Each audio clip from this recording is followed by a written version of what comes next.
What are those on the right and left? Express pathways. Hmm. Fast. Yeah, they would allow you to.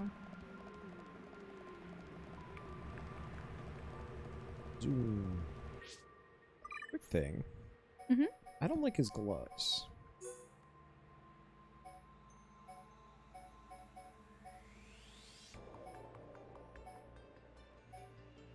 I mean, those previous ones didn't look too bad. Yeah, these look pretty good. Okay.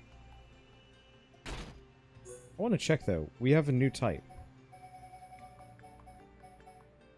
Or Hom's military out. Nah. Mm-hmm. Oh, it's just resort style. Yay. Right, the scuba suit gloves.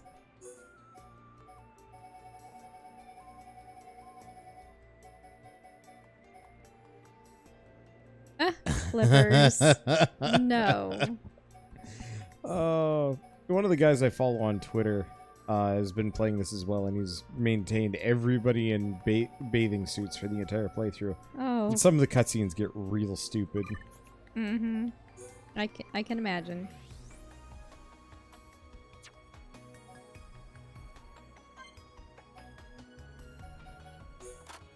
Okay. Oh, so you're removing gems. What are you putting into them instead? Giving him better equipment. Mm-hmm. I haven't exactly updated Shulk's gear in who knows how long?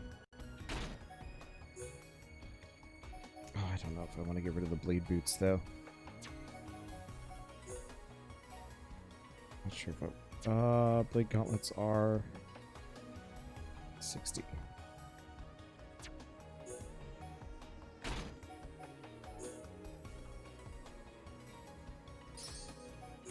That's worth it.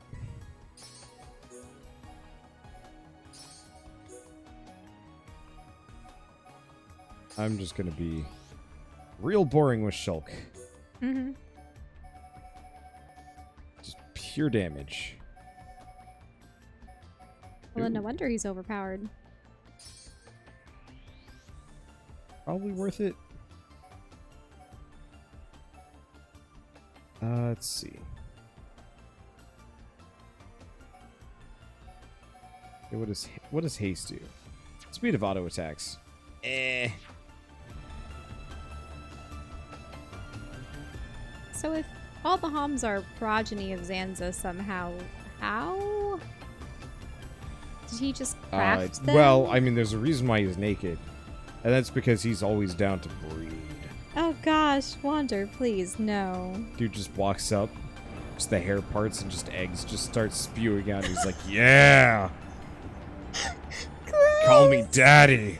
No! Gross! I am the mother father. No.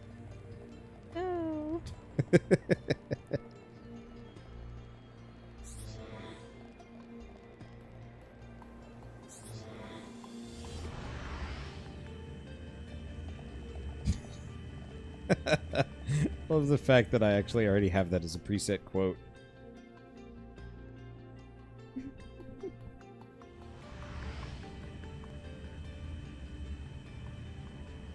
Mother Father, by the way, is a reference to Xenoclash.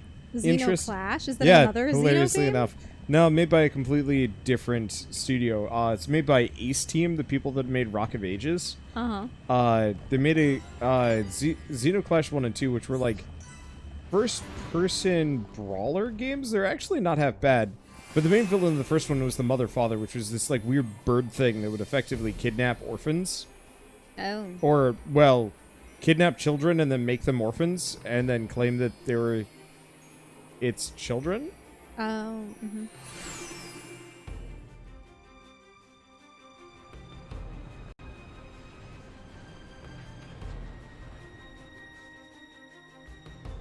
This is the central factory within the chest of the Mechonis.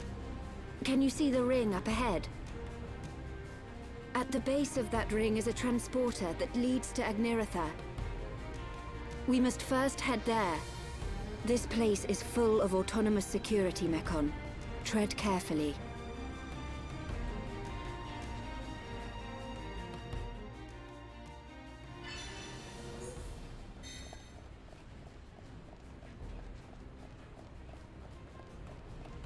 I like seeing all the mechanisms. Yeah. This is what I was hoping for. Yeah, look at this. It's all the moving great. components of the environments. Music's real good, too. Mm-hmm. Like, this is, for me currently, like the quintessential JRPG. Mm-hmm. Where, you know, the plot has multiple twists and turns. The characters are decent and kind of fun to interact with. I haven't really disliked anyone except for the villains that we were supposed to dislike. Yeah. Like, Moomkar was irredeemable, and that was good. Mm-hmm.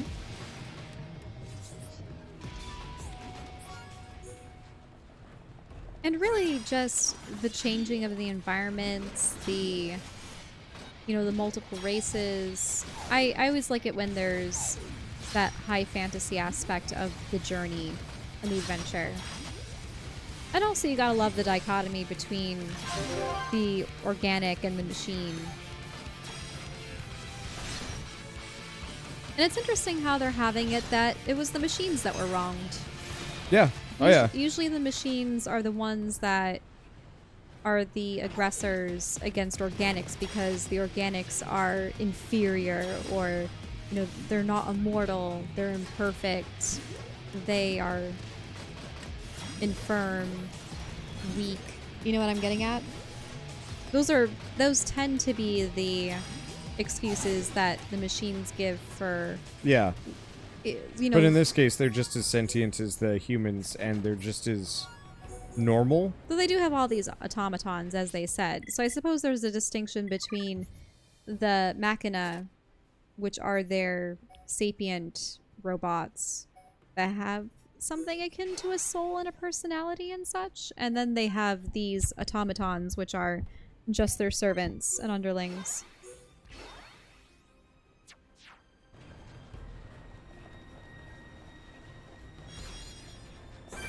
Oil Fox. Gross. Wait, what? Oil Fox.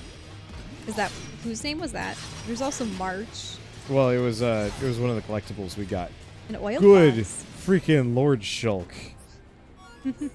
He's getting to the point where he just one-shots things. Look at this bridge. Yeah, look at that. Like, more JRPGs need these just ridiculously crazy vistas. The only game that even comes close to this, I feel like we're in a giant machine. yeah, absolutely. Like, the only game that comes close to this in recent memory is Final Fantasy VII. And even then, I didn't like the world of Final Fantasy VII as much as this. Yeah. Like, it was a good world comparatively, and I'm looking forward to seeing the greater world as a whole. But two giant Titan mecha with, like, you can't get more interesting than that. Yeah. And I'm still wondering what's going to happen with Zanza and Alvis, Dixon. Like, you know that something's going to happen at that battle. There's going to be a betrayal.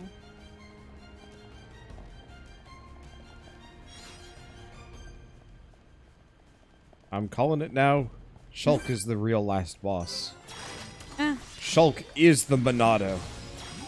Well, maybe the whole point is that Alvis voice was saying, find the true Monado. So, and also, where did Zanza go? Did Zanza go into Shulk or did he go into the Monado? No, he just kind of zooped away. I thought that he gave his power. He gave to his him or power, but then something. he just kind of lurked. I don't know. But it'd be interesting if ultimately you have to face Zanza and you bring forth the true Monado Probably. to fight him. I want to go on under the assumption that... Wow. This is a mid-boss, and I just took him from, like, near full to absolute You are playing Chumpsville. on casual mode. Casual mode doesn't change the damage that much. Like, all it does is it scales enemies to be exactly your level, effectively. Like, I actually really wish you could turn on both casual and expert mode, so all enemies are just always your level for the entire game. Like, why is that not a thing? I was arguing about this earlier today, playing Gunfire Reborn and how much like the grinding on the talent tree on that game just makes me very uncomfortable because it just doesn't feel good. And I think it's true of like a lot of RPG stuff as we've been talking about, where it's like I almost feel like, oh, it's a weapon creation thing. I truly kind of feel like you could change a lot of RPGs to have 0 leveling, and it would actually not be a detractor. And that's exactly what we had talked about several episodes back. Yep. About how so much nicer games are without levels. I know you can play on them at the same time. The problem with the expert mode is you have to manually set your level per character. Here, I'll show it off and grump about it a little bit. So if we go to expert mode, this is really cool. So, wait. They're all 16? Oh. I have been... They could level? I have been on expert mode this entire time. I was wondering why I was the right level for all of these enemies. Wait, what do you mean by you're on expert? I thought you were on I'm casual. on casual and expert mode. So I was scaling myself up and down to all enemies. Well, I'll just gain a couple levels there. It's no biggie. I'm confused. But yeah, so the way expert mode works is you can actually change your level manually. So I can be like, Shulk, go back down to level whatever. down to level 1. No, we can't do that. Yeah. And, okay. I guess I mildly underestimated how that specifically works. Well, it's fine. I just wish the expert mode didn't let you manually change each character's level and just set you to the same level as everyone else. Uh-oh.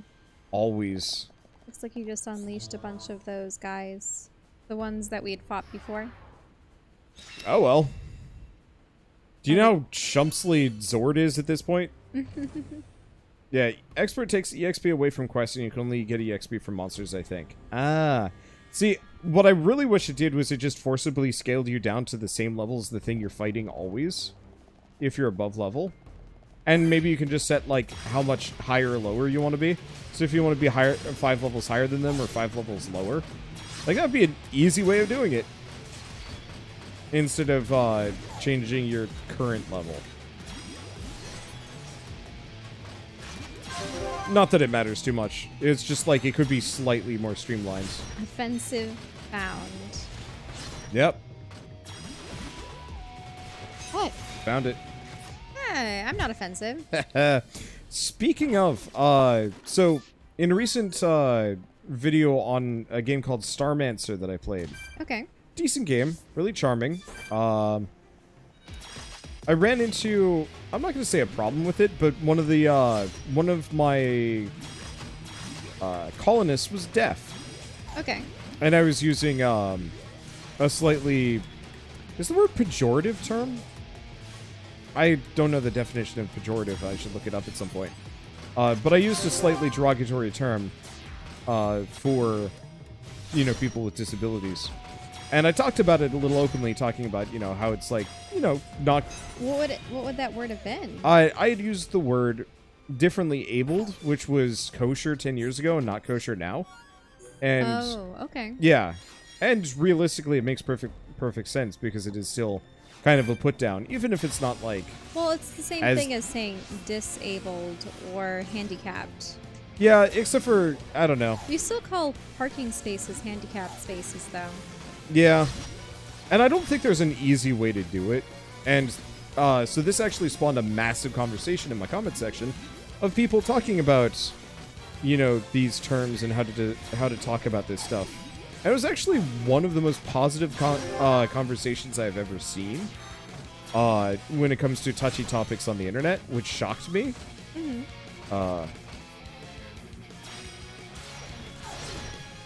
Well, I think it's because they knew that you weren't using it out of malice. It was one of those things where people had different views of how they should educate you on the terminology they want to be called. And the thing is, that terminology can also change from one person to another as well.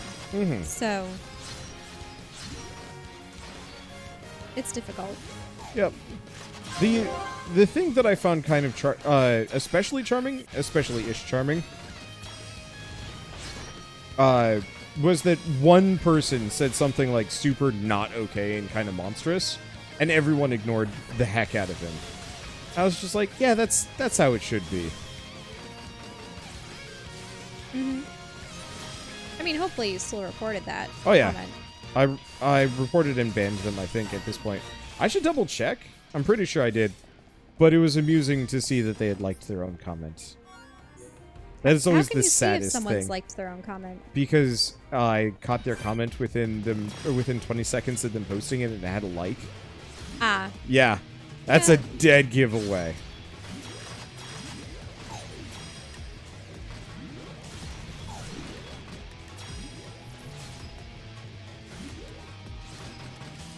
Like, I don't know. There's always something really enjoyable for me when somebody says something, like, just terrible, like, indefensible and whatnot, and they like their own comment to somehow pretend to be,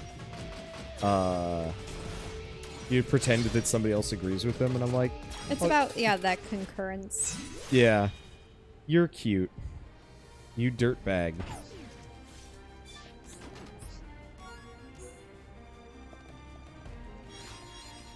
I was very tempted to call them a dirtbag to their face, but I realized, like, half the time engaging with these people's... Well, yeah, it's also, don't stoop to their level. Also, what was that? That was just this the thing. camera was having an issue with those pistons. Oh, yeah. Yeah, because it was colliding with them, because the camera is somewhat a physical object. Really? Yeah, so effectively, the camera does not want to have something between it and the player character, because, you know, that makes it hard to see. So it'll move forward. It'll move forward specifically so that you know, you can see. But the problem is, if you're going past a bunch of things that are either in front of the camera or not, it'll just do a bunch. Hence the weird visual.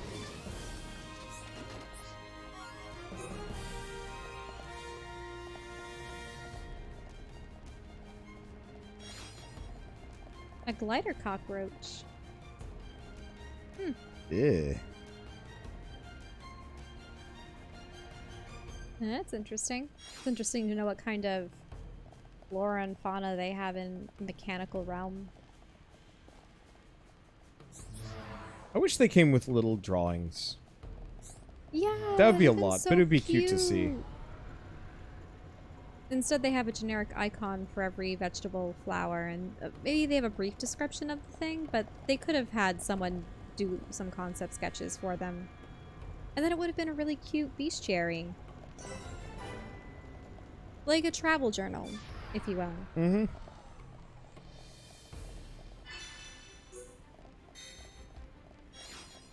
There's definitely some trails of goodies around here.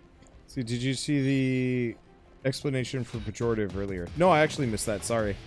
I was too busy just distracted and thinking about terrible people. I mean, pejorative, does that have anything to do with perjury?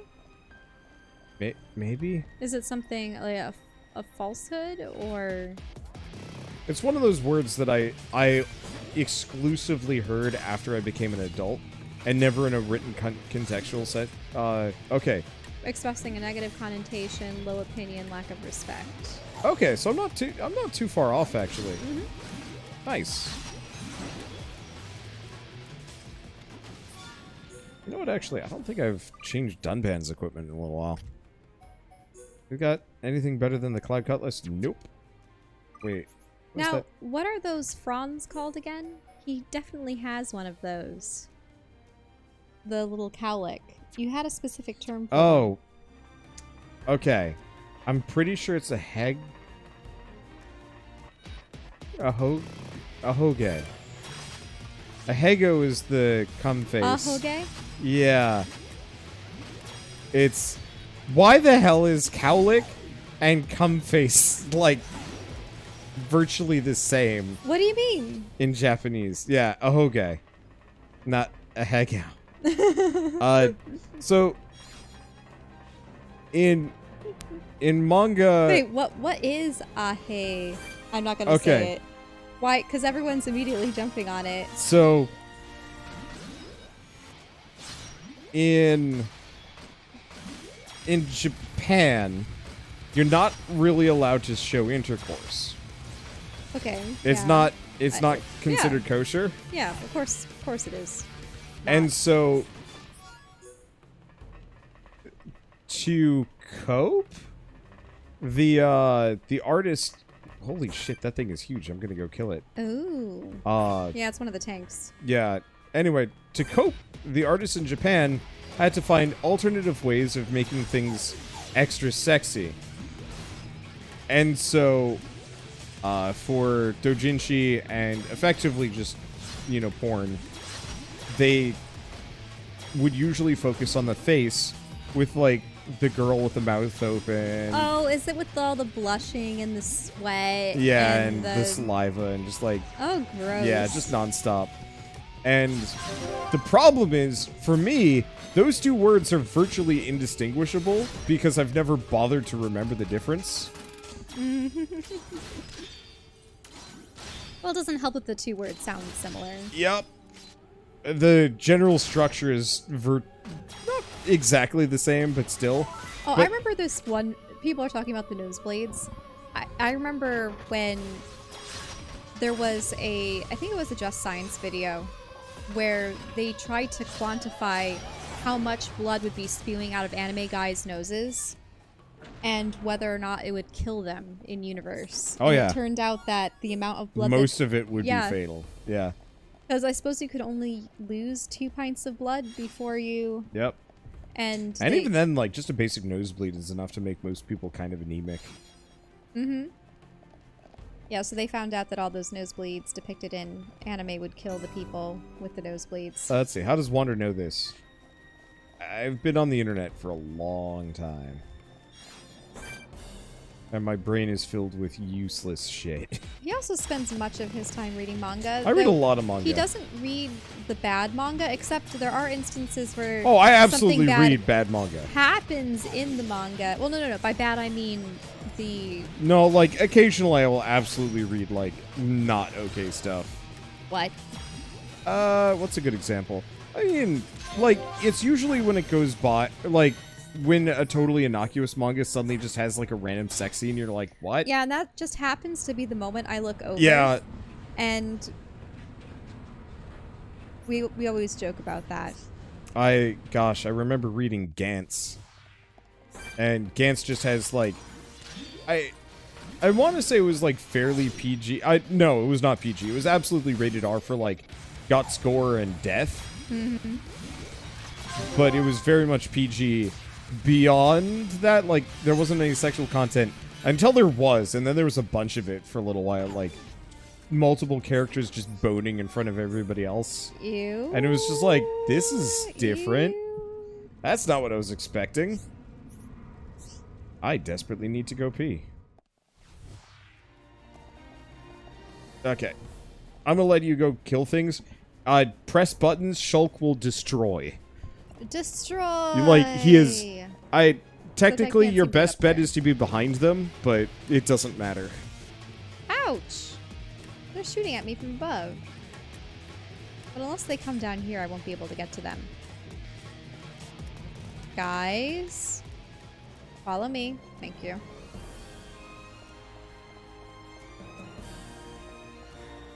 Yeah, look at this interior. All those flames. Okay, I'll get this thing. A meaty potato. What is a meaty potato doing around here? Also, perish. How do I even start battles? Okay. I will fight. Wait a minute. Why do I just have the sword floating in front of me? That was awkward. How do I switch these? Oh, yes. There we go. This is good. I will do a slash into the screen, which isn't really good. All right. I don't know what I'm doing. This is hilarious. Okay, how about this ability? And maybe another sword slash? I can't even see what's going on.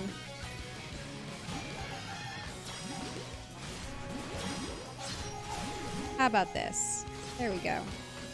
How about this arc slash? And what's over here? big charge is kind of resisted. Oh, is it downed? Great.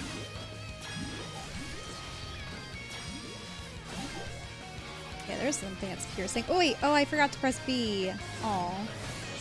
I'm not used to the quick time events in this. Oh, he got knocked down.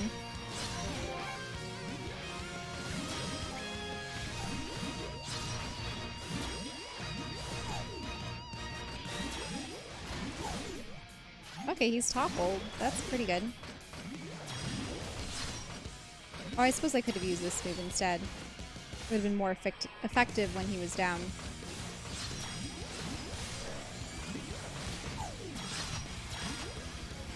Oh, what kind of laser did he end up using?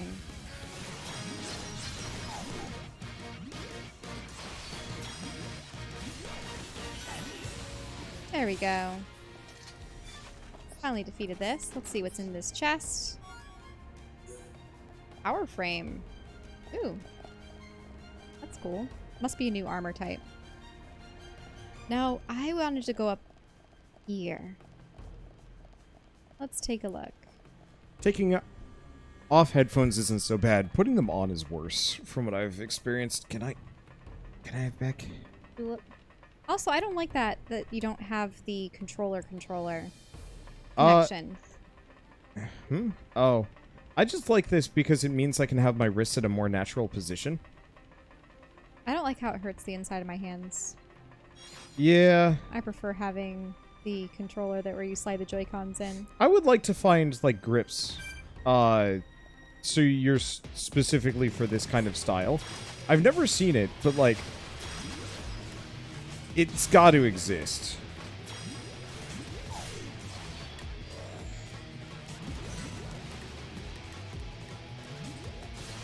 Huh. Mezzo Fort was a fun buddy cop. Forte was a fun adventure up until it became hardcore porn. It was back to buddy cops again. What?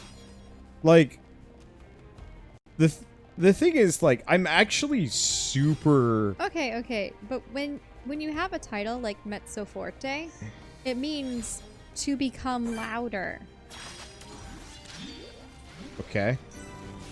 That's the musical term. Okay. I just...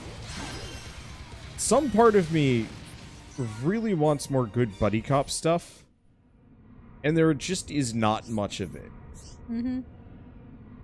And so it's like, I almost want to read it, but I know, like, you're gonna... Would one of the earliest instances of buddy cops have been Sherlock Holmes? Yeah. Probably? They were more detectives. I suppose Sherlock was competent in combat. And they may have used pistols every once in a while. Admittedly, I haven't read the original Sir Arthur Conan Doyle books, even though my father does have some of them at home. Oh, it's a show. It's sad, but, like, I have so much less interest in watching things nowadays. Mm-hmm. I just... It always feels like it's extra time wasted. Which is something that gets to me more than I'd like.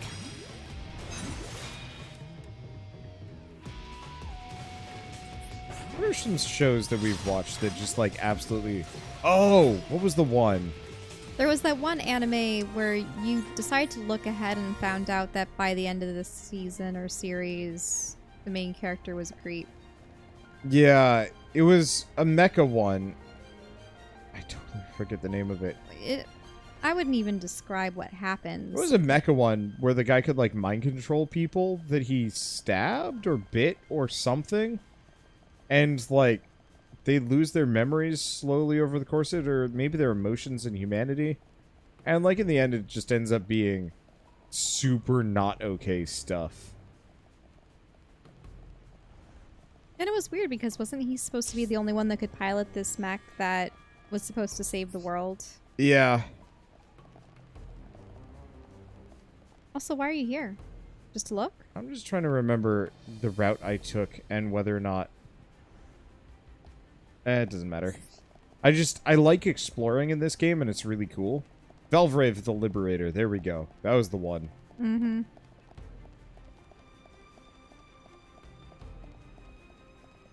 Like, there's something about mecha stuff that gets real funky. Evangelion, Gundam Seed. I think it's because they have to have weird stuff happen beyond the mecha. I guess. I wouldn't mind seeing the one mecha anime with the kid that had lived on the planet alone and then was found. Hero.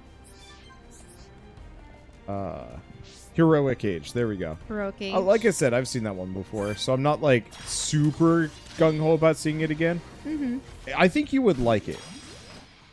But because it had a lot of interplanetary politics and different people. It mostly just came down to the main character kicking ass. Like, there was a lot of talking, and then just when it boiled down to it, the main character just got called in to do everything. I want a good mecha. Yeah, exactly. Like, there hasn't been good mecha anime in a while. Iron-Blooded Orphans was pretty dang good. I think the problem inherently with mecha anime is that, and mecha series in general, is that the character is really dependent on the suit. Because you usually have to have large, immense enemies to fight them with, and without the mecha armor, they wouldn't stand a chance. Yeah, sort of. You can still do some pretty good sci-fi, like, space opera nonsense. Right, but they'd have to do that on the side, and they couldn't always be in the mecha. Yeah. I mean, I suppose in a way you could use the mecha as though they're piloting spaceships with greater combat abilities. Majestic Prince had really good mech combat. I tried watching Majestic Prince. I had trouble getting into it because I felt like it was almost too Sentai at the time. And they spent too much time, like, ramping up how great the characters were at the beginning. I don't know. I'd have to rewatch it to remember. I really enjoyed the series where the mech battles happen, but very rarely. One example would be Escaflowne. And that was also I felt like fantasy. Escaflowne needed more of those, though. Well, the best music happened during the battles. And also I just absolutely hated Alan Shazar. And, like, so much of the series was waffling over whether or not he was sexy. And it was really the love triangles, or the quadrangles, or the pentagon. Big O was good. Trippy but good. I loved Big O. It was so weird. Because it was like one part investigative journalism kind of stuff. Was that the one set in the past, or it looked like it was set in the past? It sort of. It was effectively. It looked very 1940s, but yeah, kind of. But it was futuristic too. And it just Big O is good. Until you get to the end, and then you're just like, I'm not sure if I agree with what just happened. But it's over, so I guess I don't need to complain too much. I do admit, when we went to see Pacific Rim, that even though it was, I don't want to say cheesy and predictable, but it had the good feels, though. Yeah. You were rooting for them. And I suppose that one was interesting, too, in the fact that you needed 2 people. Yeah. To pilot each mecha. I was mixed on that one. I felt like that was a weird limitation. Mm-hmm. And it set up well, good. At least it's better than that whatever one that you saw where 2 people have to pilot something. Oh, gosh. Oh, Darling in the Franxx? Darling in the That was Franxx such a freaking letdown. We started watching it together, that one and I could have been so good. No, couldn't get past the way they piloted them. Because, like, and they were all these kids, and they were trying to figure out how to pair off. Because, like, the child soldier angle and, like, a bunch of other stuff, like, that actually has potential. And, like, the world was great. They just amped up the sexual tension way too much, and it was just odd. And the way then they fired them things. into space on, like, the 20th episode, and the whole series became boring. Like, it was cool for, like, that episode, and then after that it was just so bad.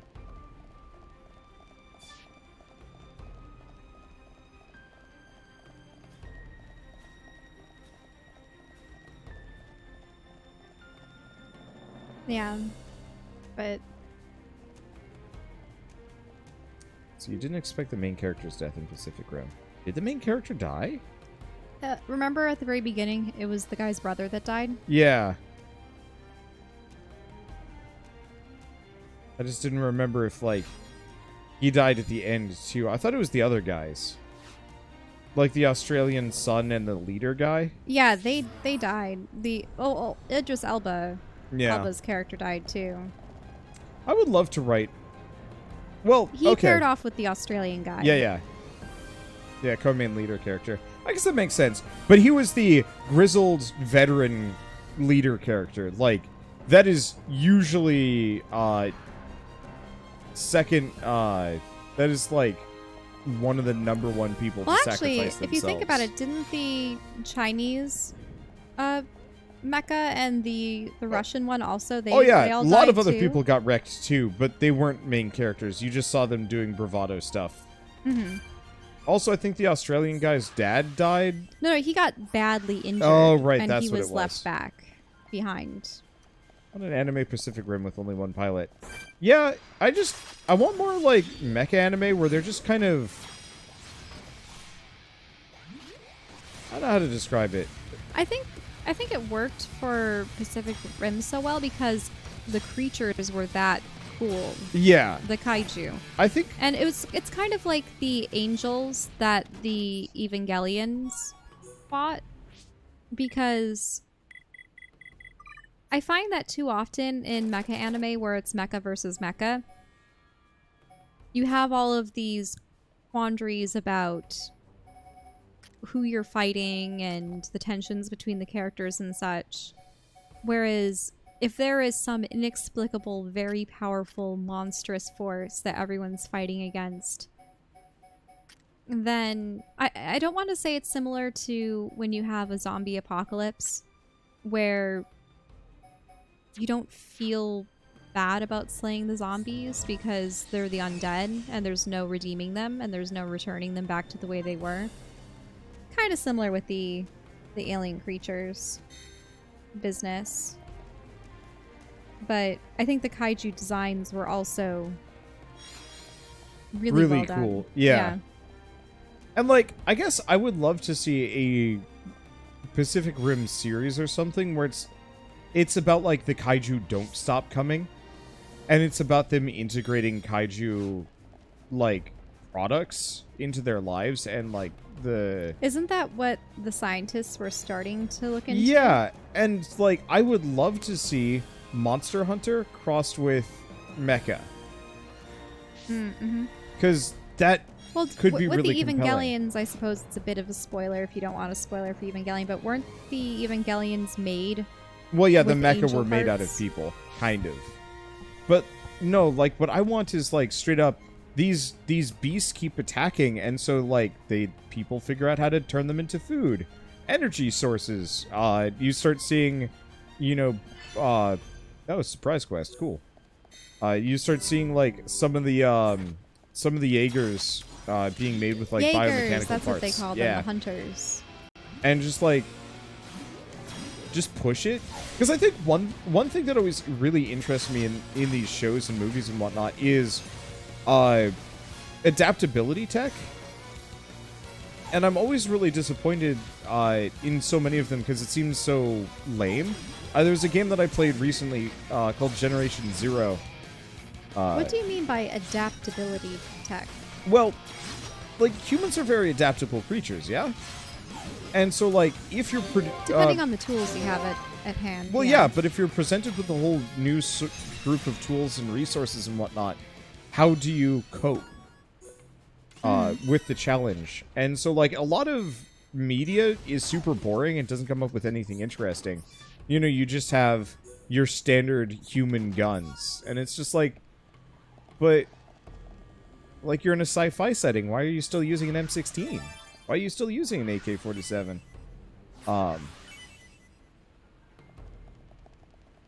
Let's see.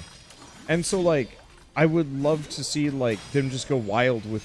How does society change if you have kaiju attacking, humanity relentlessly?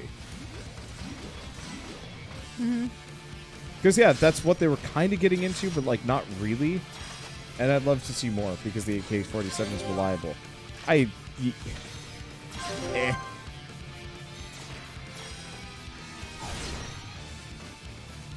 Phasers would be something. But the problem with Star Trek phasers is that unless you set things to stun or a lower setting, you could go up to incineration levels, and that was it.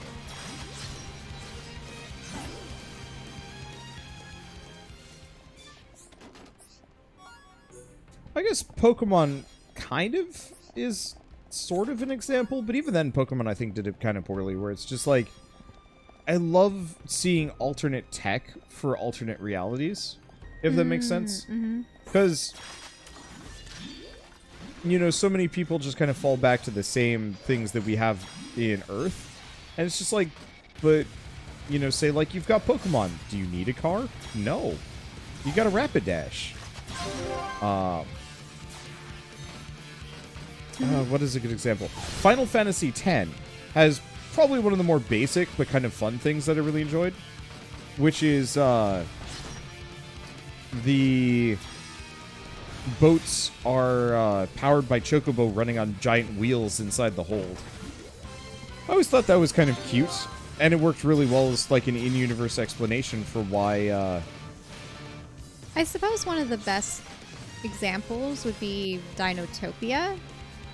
Yeah, that was a Dinotopia that was is a realm great in which for that. Dinosaurs were truly ensconced in the development of the civilization. Huh. So Del Toro was trying to make Evangelion, had what to do FX prep for it. We got stuck in development hell, so Pacific Rim was his way of salvaging it. Oh, interesting. That, and also when you're working with someone else's IP, there's a lot of hoops to jump through. So it was good on him for making something else. Why did you make $200 yesterday? Is this true? Okay, at this point it's starting to get weird. What? Like, quizzing me direct questions about my income. I'm pretty open about this stuff, but if it gets to that level, I'm gonna say no.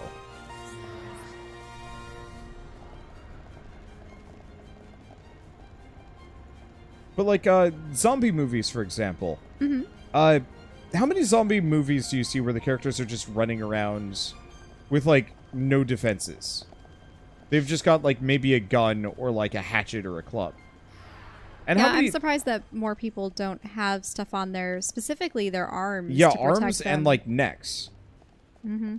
Because too often, yeah, I've watched enough seasons of The Walking Dead where you see a character get bitten and you go, oh, if only they were wearing a gauntlet. Yeah, and so one thing that always bugged me in so many of these is like, yeah, why don't they fashion weird tech for them? Or like, in Walking Dead, I think at least for a little while, they would use fences. They would use the fences and then they would poke them. Yeah, but then every after day. a certain point, they just started shooting them through the fences to some degree, from what I remember. I think. The thing is, the Walking Dead in Walking Dead are definitely the slow zombies and they're the stupid ones. And sure, attracted by sound. Yeah, but like, I would love to see more media that really like explores how the characters within solve the problem with ingenious solutions as opposed to just like more firepower.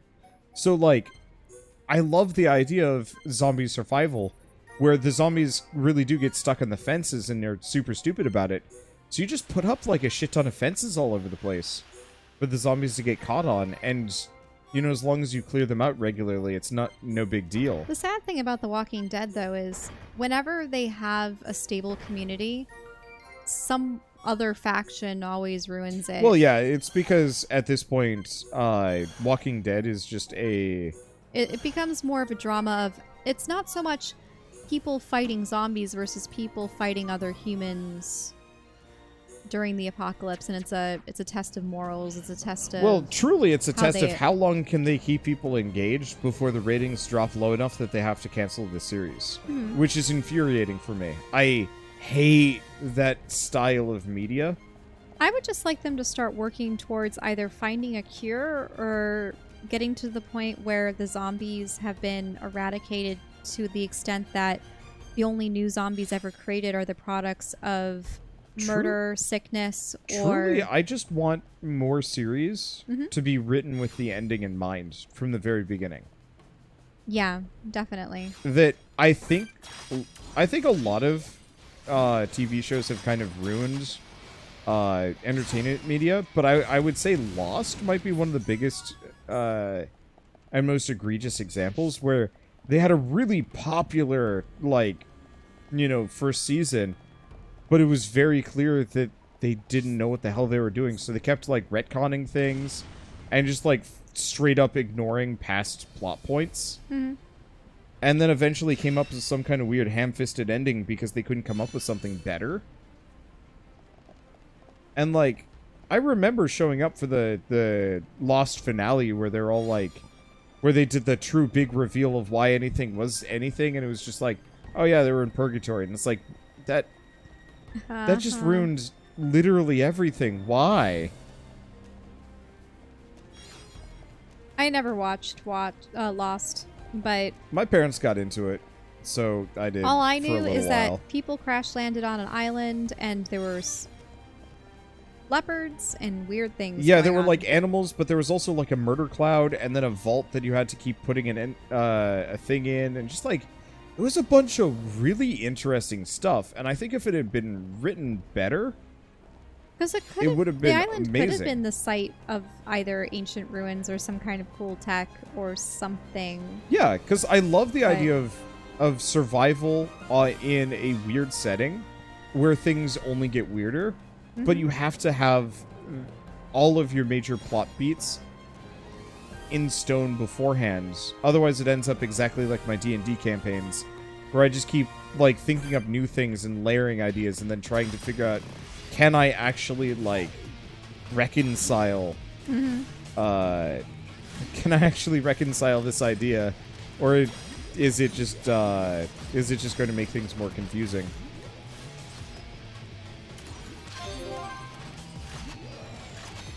Yeah. Because I will admit, I rarely write my D&D campaigns with the ending in mind, because everybody's always going to screw it up anyway. So Well, it's like, you can't, why bother? You can't plan too Yeah, far it's hard to plan a full plot. I'm getting better at it.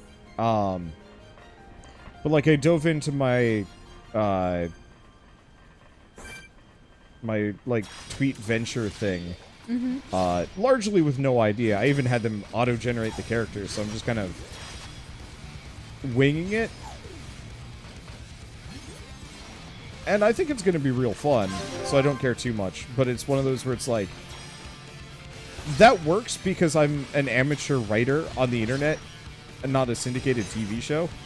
And the grump I run into is, in a lot of cases, a lot of syndicated TV shows are made with the express purpose of existing as long as possible and not actually having a good arc. What's a good example? I like Stranger Things, but I feel like Stranger Things needs to end within 2 seasons. Otherwise, it's going to be problems. You know? Yeah, well, especially because all of their dealings are with one group or one organization after the other using the Upside Down or trying to get at the Upside Down. And I think so far they've managed to keep it cohesive, but guaranteed it's going to go bad within, like... The next season's 3 or probably 4 going to seasons deal if with the they keep going. Russians. Yeah.